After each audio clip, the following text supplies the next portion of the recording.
Hi guys, I thought I'd do a quick video about my bed before I put the mattress on, so I can show you how it's built, how it works and what I used to build it. Yeah, so let's get on. So there it is in all its glory. Probably the best bed I've ever built so far. It's standard, well, what's become standard really for some van builders is to build their bed on a raised platform, giving you all that storage underneath, like accessible from the back doors. And it's a great way to do it because it does give you a lot of storage.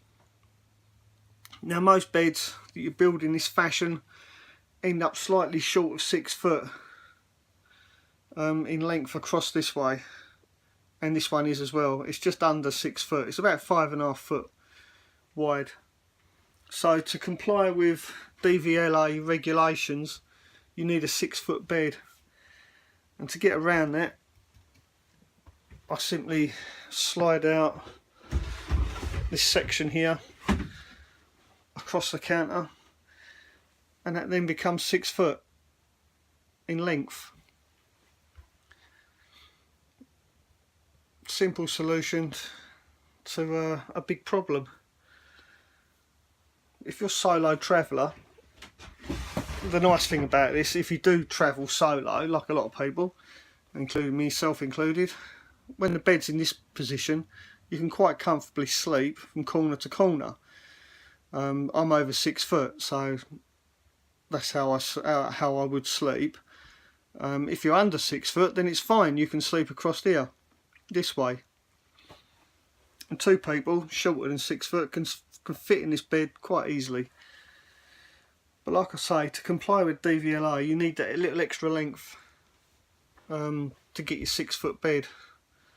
Quite a few people get over the problem by skimping on their insulation each side, and they have like a little cutout that gives them 6 foot just about across. But then you're compromising your insulation. And I like to be nice and warm in the winter. I don't like getting all hot in the summer. Now the platform itself is the same height as the countertop, so that slider just comes out nice and easy, and it supports it as well on this side.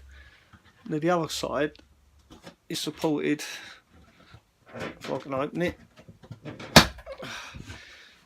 I've just varnished it so it's a bit stuck. The door opens up, and then the slider is supported by the top of the door.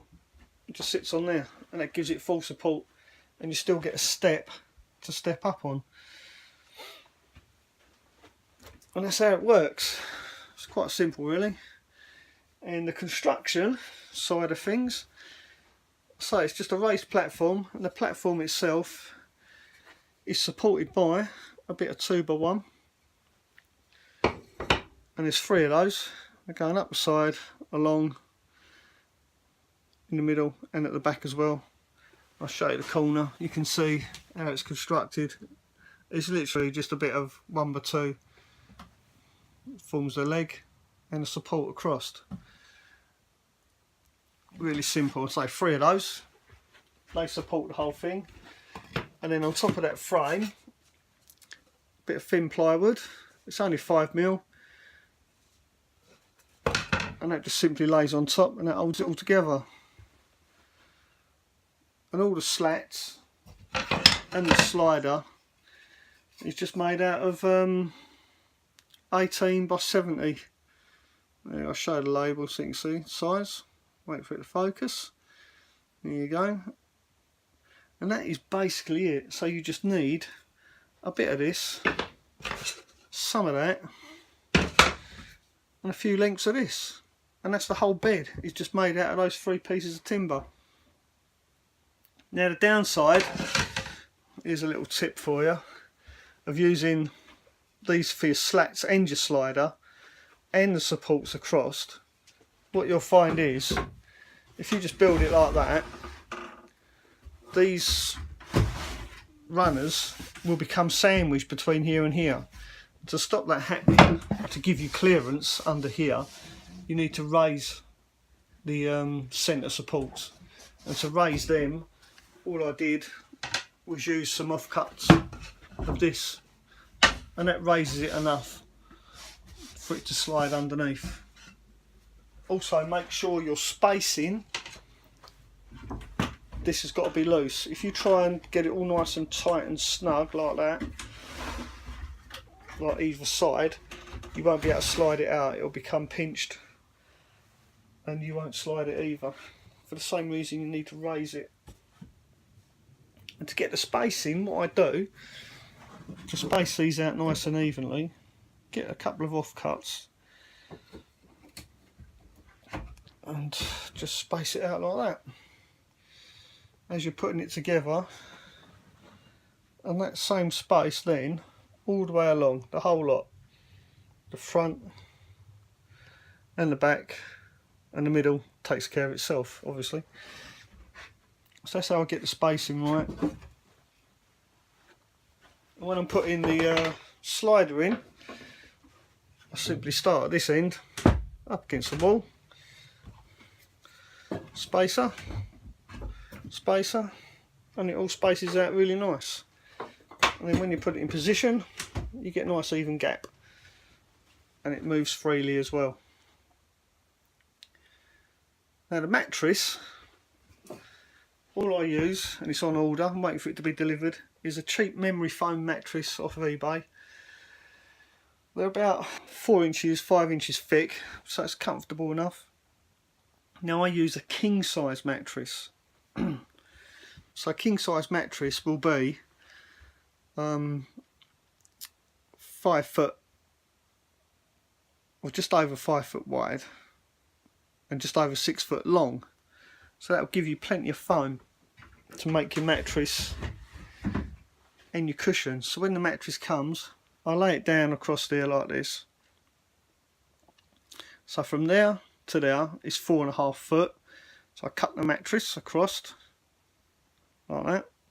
That gives me a 4.5 foot by a 5.5 foot piece of foam, which fits on there. And then the offcut, I then cut that to 1.5 foot, which gives me a cushion to go along there. And that gives me 6 foot exactly across.